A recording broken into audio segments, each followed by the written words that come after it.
வணக்கம். கேரள மாநிலத்தின் மாண்புமிகு முதலமைச்சர் சகாவு பினராயி விஜயன் அவர்களே, சிபிஐஎம் பொதுச் செயலாளர் சீதாராம் யெச்சூரி அவர்களே, பிரியப்பட்ட கேரள மக்களின் பிரதிநிதிகளே, திராவிட மொழி குடும்பத்தைச் சேர்ந்த தமிழ்நாட்டு மக்கள் சார்பில் என்னுடைய வணக்கம்.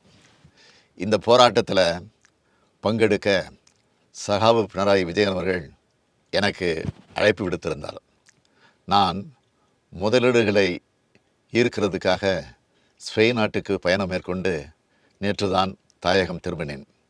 அதன் காரணமாக என்னால் இந்த போராட்டத்தில் பங்கெடுக்க முடியல. எங்களோட கட்சி சார்பாக மாண்புமிகு அமைச்சர் பிடிஆர் பழனிவேல் தியாகராஜன் மற்றும் எம்பிக்களை அனுப்பினேன். கேரளத்திலிருந்து மக்கள் பணியாற்ற வேண்டிய உங்களை டெல்லிக்கு வந்து போராட்டம் நடத்த வச்ச மிக மோசமான அரசியல் சூழலை நினச்சி வருத்தப்படுறேன். நேற்று கர்நாடக மாநில முதலமைச்சர் மாண்புமிகு சீதாராமையா அவர்களும் டெல்லிக்கு வந்து போராட்டம் நடத்தியிருக்காரு. இன்று திமுகவை சார்ந்த நாடாளுமன்ற உறுப்பினர்களால் போராட்டம் நடத்தப்பட்டுக்கிட்டு இருக்கு. நிதி பகிர்வில் தங்களோட மாநிலத்துக்கு பாரபட்சம் காட்டப்படுறதுக்கு எதிராக எல்லா மாநிலங்களும் போராட்டம் நடத்துகிற சூழலுக்கு தள்ளப்பட்டிருக்கு. இதுக்கு காரணமான ஒன்றிய பாஜக அரசு மக்கள் மன்றத்தில் பதில் சொல்ல வேண்டிய நாள் வெகு தொலைவில் இல்லை. சமூக நீதி காவலர் விபி சிங் அவர்கள் பிரதமராக இருந்தப்போ தமிழ்நாட்டின் முதலமைச்சர் தலைவர் கலைஞர்கிட்ட ஒரு கருத்தை சொன்னார். தமிழ்நாட்டின் கோரிக்கைக்காக நீங்கள் ஒரு முறை கூட டெல்லிக்கு வர தேவையில்லை, அப்படி ஒரு சூழ்நிலையை உருவாக்க மாட்டேன், தமிழ்நாட்டில் இருந்தபடியே சொன்னால் போதும், நிறைவேற்றி தருவேன்னு சொன்னார். மாநிலங்களை மதிக்கிற மாநில மக்களையும் மதிக்கிறவங்களாக முந்தைய பிரதமர்கள் இருந்தாங்க. ஆனால் பிரதமர் மாண்புமிகு நரேந்திர மோடி அவர்கள் மாநிலங்களை முனிசிபாலிட்டிகளைப் போல நினைக்கிறார். மாநிலங்கள் இருப்பதோ, மாநிலங்களுக்கு முதலமைச்சர்கள் இருப்பதோ அவருக்கு பிடிக்கல. இத்தனைக்கும் குஜராத் மாநில முதலமைச்சராக இருந்து அதன் பிறகு பிரதமரானவர் அவர். ஆனால் பிரதமரானதும் அவர் செஞ்ச முதல் செயல் மாநிலங்களோட உரிமையை பறித்தது தான்.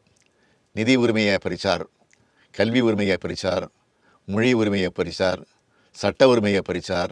மாநிலங்களின் நிதி உரிமையை பறிக்கிறது ஆக்சிஜனை நிறுத்துறதுக்கு சமம்.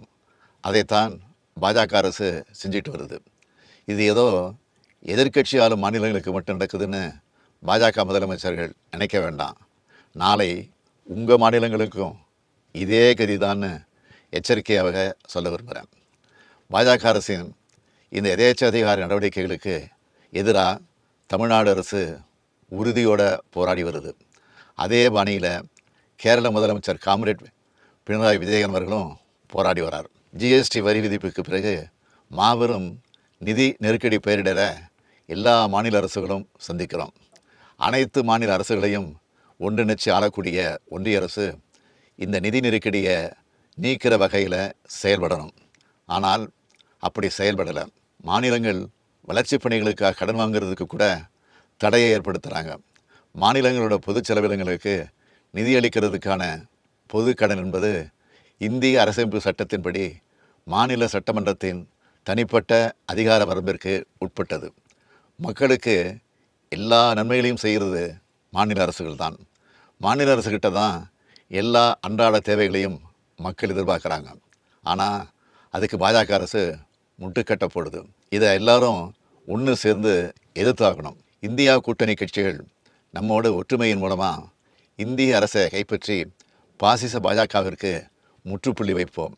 அனைத்து மாநிலங்களையும் மதிக்கும் சமமாக நடத்தும் கூட்டாட்சி இந்தியாவை உருவாக்குவோம்.